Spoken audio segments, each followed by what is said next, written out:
Well, in 2017, the Taoiseach stated very clearly that there should be no excuses for this type of situation. He said that there would be nobody waiting in this state more than 4 months for a scoliosis operation. And yet we have Harvey, a child who had to wait for 33 months for an operation. In 2022, they found out that they were going to have an operation in 2023. When that date came about, the operation was cancelled abruptly, and then they found out that he was dropped from the waiting lists altogether, and they were never told about that. Harvey's curvature went to 130 degrees. That's an incredible level.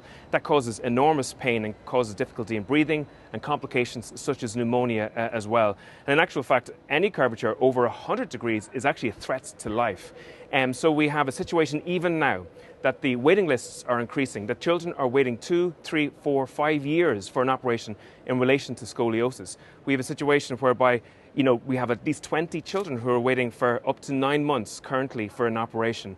And we believe there has to be accountability. If there's no accountability, there'll be no change. And the family themselves have called for the resignation of Simon Harris. Simon Harris has his fingerprints fully over the actual promise to make sure that an operation would happen within 4 months. And that simply did not happen, and indeed it has gotten worse. And where is the threshold of accountability in this state?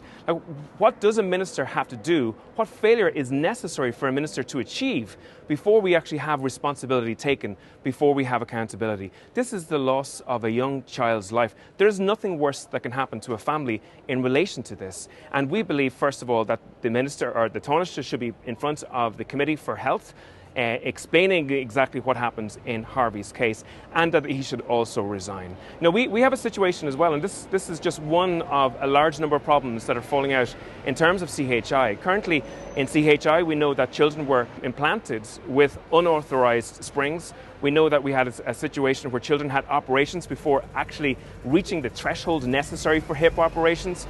We also know that there's been a toxic culture in there for a long period of time, and that state money has been spent how it shouldn't be, and yet nobody has been held to account for this. We also have a situation where this minister signed the contract for the National Children's Hospital that is well out of date in terms of delivery and is billions of euros over cost. There has to be accountability in terms of the decisions made by Simon Harris.